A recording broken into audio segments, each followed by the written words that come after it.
Hello and welcome back to 1874. I'm your host, Dan Bardell, here to talk through Monaco 1, Aston Villa 0 in the Champions League on Tuesday night. It is, of course, a full-time show, and this show is, of course, sponsored by Luke Roper. So if you want to get 20% off everything Luke have to offer and help us out, then use the code TVV20 and you'll get your 20% off. Right then, been up since 5. I'm still at Sky, basically waiting to go to TalkSport because I'm doing their YouTube Soccer Saturday-ish kind of show this evening. So if you want to watch that later on and listen to me talk about the Champions League, then tune into TalkSport's YouTube and you'll get to see me if you're not sick enough of me already. I mean, if you've watched me on Sky this morning and you're now watching me on this, I probably doubt that you would want to watch TalkSport as well. But if you do fancy it, then I just thought I'd let you know I'm on 7 till 10 this evening. Right then, I mean, first off, I went to Dan Ronison making me laugh there. Thank you very much, Rollo, for making me laugh. The cardigan has actually had a lot of love today at Sky, so, in your face. Right then, on to more serious matters. Not a good night in France for Villa in the Champions League yesterday evening. I was in London and actually watched the game with my old friend and old The Villa View alumni, Christopher Dolan, and also Frankie Maguire. You may know him from his Villa podcast. So it was nice to see those two and watch the game with two Villa fans in London, but I did not like what I saw one bit. Not a good performance. Now, as you know, when I do these on my own, I don't find them much fun.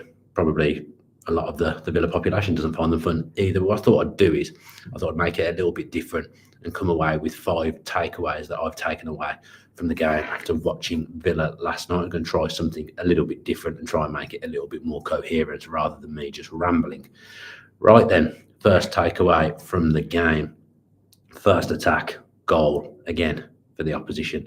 This is something that Villa have got to cut out. It's becoming a real problem. The amount of goals, the volume of goals that they're letting in from the opponent's first attack is really giving them an uphill struggle in a lot of games now. It's become a pattern throughout the season. I've said previously, we didn't keep loads of clean sheets last season, but I think we were better defensively than we have been this season. There's been a recent upturn. I can't deny that, in 2025, there has been an upturn. But by and large, we're still conceding too many soft goals. A goal from a set piece, which will disappoint Emery. But also, not only is it the first attack, it's come from a mistake. Now, I do think Villa at times are a little bit unlucky. I do think that every little mistake gets punished. If you think back to the Leicester game at the start of the year, Watkins makes a mistake down one end of the pitch and Leicester run up and score. I do think every time we make even the tiniest of mistakes, we do get punished. But when you accumulate the mistakes with the fact that it's the first attack, these are patterns. So if it's a pattern, you can't really say that you're too unlucky if things keep happening. So that's my first takeaway from the game, that the Villa have got to be better with the concentration in the first 10, 15 minutes of games, because too many games now that they're chasing and it's not good. And, we've had problems with going behind and coming back into games. We've also had moments where, I felt that we were good from coming behind and winning games. But I've got to be honest, I'll come on to it. But last night, I think we could still be playing now. And I still don't think we would have put the ball in the back of the net. So the last thing you need on a night like that is to concede early and concede after the opponent's first attack. Second takeaway, the little magician from Argentina, Emery. I was shocked to see him come in the team. I wasn't expecting that at all. Emery spoke about him last week and kind of insinuated that if anything came in for him, he could potentially go. So I wasn't expecting to see him on the team sheet. His minutes have gone up in recent weeks. He's coming on and spending longer in games, making more of an impact from the bench because he's been getting more prolonged minutes. I thought he was our best player last night until he went off. I thought he was industrious. Yes, he gave the ball away, but I think in his position, he was trying to make things happen. He was trying to play through the balls. He was trying to get Villa playing on the front foot. He played some lovely football at times, some intricate one-touch passing, some clever passes round corners. He's definitely got that in his locker. I think he comes out of that game with huge credit and has given Emery something to think about because he is unique. Tielemans offers you similar things when he plays as a number 10, but Buendia, we don't really have a player of that ilk in the squad. So for certain games, I believe there is a place for him, and you could see how keen he was to impress. We've got to January the 21st, that game was on, and he hasn't had a start in a meaningful game really all season. So he's had to be really, really patient.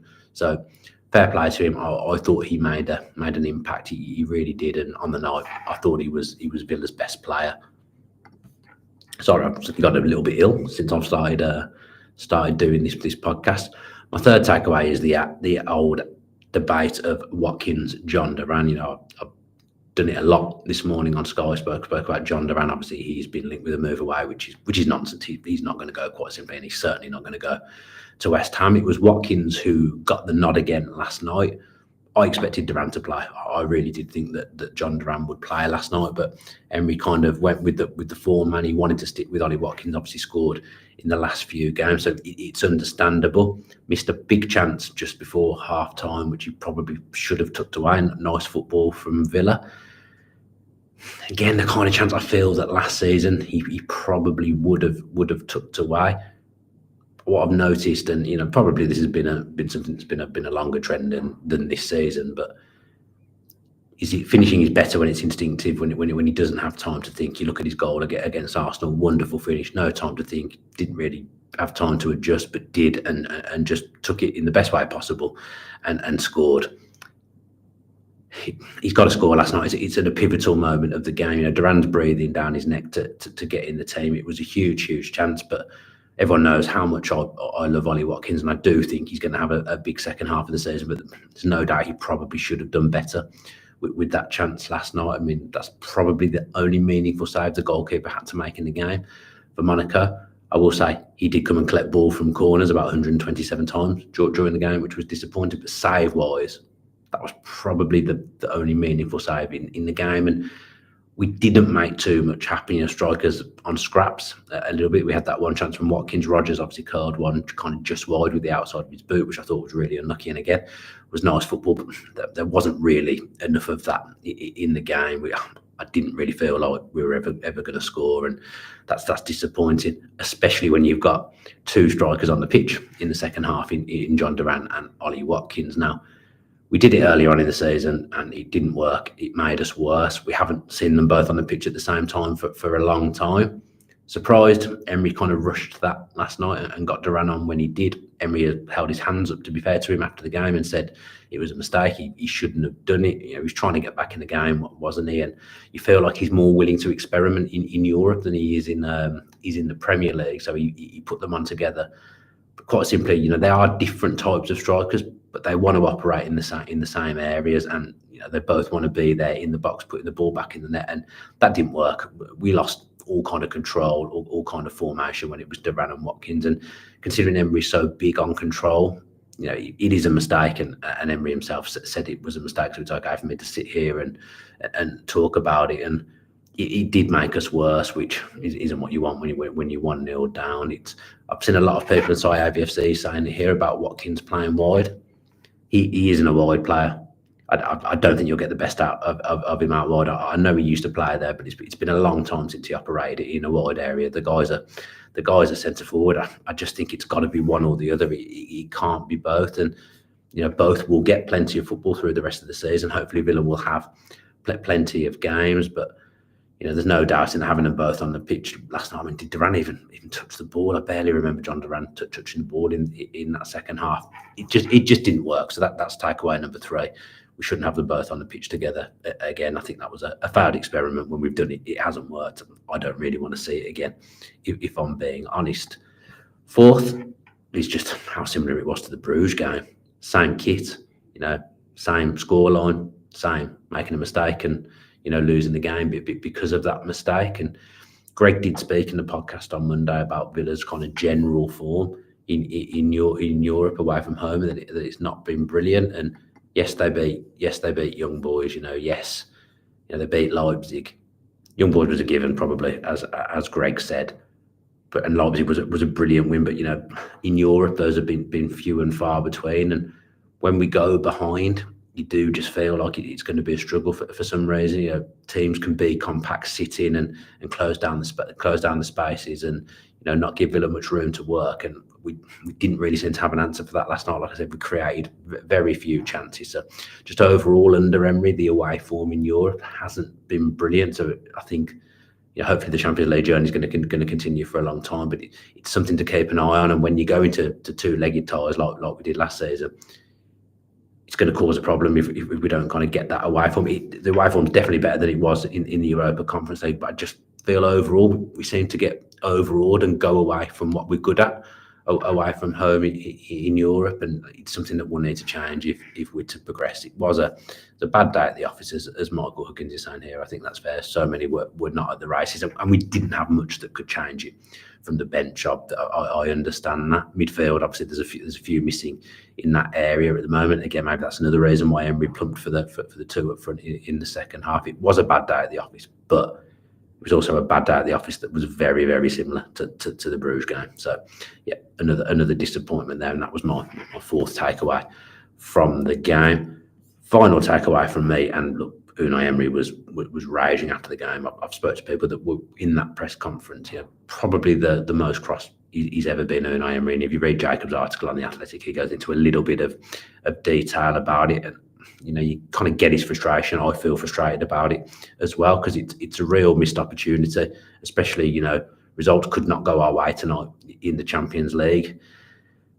It feels that even if we'd have taken a point, it would have been in our own hands, and it's now definitely been taken out of our own hands. We're going to fall out of the top 8 tonight. And there's too many games, there's too many teams in that league that dictates that we will fall out of the top 8 tonight. And even if we beat Celtic, it feels like a big ask now. It feels like there might be too many teams to usurp and move up the table and to get yourself in that top 8 now. So to have taken it out of our own hands, when by and large we've been brilliant in the Champions League and probably to an extent exceeded expectations, it's disappointing. You're going to find yourself, in all likelihood, in a two-legged playoff now, 2 extra games that we probably don't need, and it's just frustrating because I feel like we were so close to being top 8. You fall the right side of either of the Bruges or the Monaco games. Both games could have quite easily been draws.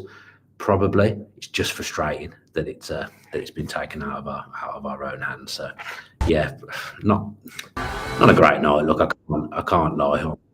No, I can't lie. Not a brilliant night. I didn't enjoy watching that game. I was also very tired, which didn't help. Enjoyed the company that I was with, but a disappointing evening in the Champions League for Villa. And I suppose that's another thing, if I'm to make it a 6 point that I didn't say I was going to make, is that it is all relative. We would have dreamed of being disappointed to have lost a game in the Champions League and be in the position that we're in now, going so well. So, yeah, I suppose there is a bit of perspective needed, but it just didn't feel like us again last night. But I feel like I've said that more times this season than I would have liked to, that it wasn't us. And just because we'd made such a good start to 2025 as well, it felt like things were starting to click together. But it was a bridge too far last night. So it is what it is. We are where we are. Right, I'm going to go because I've got to hot foot it over to TalkSport for the show that I mentioned earlier. Sorry again that I'm on my own. Jacob's travelling, Dave Reed is working, and Greg's probably playing golf. Let's face it, but I just wanted to jump on whilst I had a little gap in my schedule and just talk around the game last night. A disappointing night for Villa fans. A positive will be the fans that went have looked like they've had an absolutely brilliant time. Again, and I've seen a few people say, don't let the football ruin your time. So many great people in France having a great time, with Ian Taylor, Lee Hendry, Gareth Barry, and the like. It looks like those away trips have been something else. So if you're travelling back, travel back safely, Villa fans, and get yourself ready for Sunday, another big game in the Premier League against West Ham. Right, thanks ever so much to Luke Roper for sponsoring the show. TVV20 gets you 20% off everything that Luke Roper have to offer. Myself and Dave will be back for a preview either tomorrow or Friday of that West Ham game, so do watch out for that. You do all the things that I bang on about every single week. Subscribing with post notifications on, comments. Thank you for those that have left a review on Apple Podcast. It's really, really appreciated. If you could leave comments and give us nice reviews and say nice things about us on Spotify, if you can even do that as well, that would be really, really appreciated. Right, thank you very much. Only one thing left to say: up the Villa.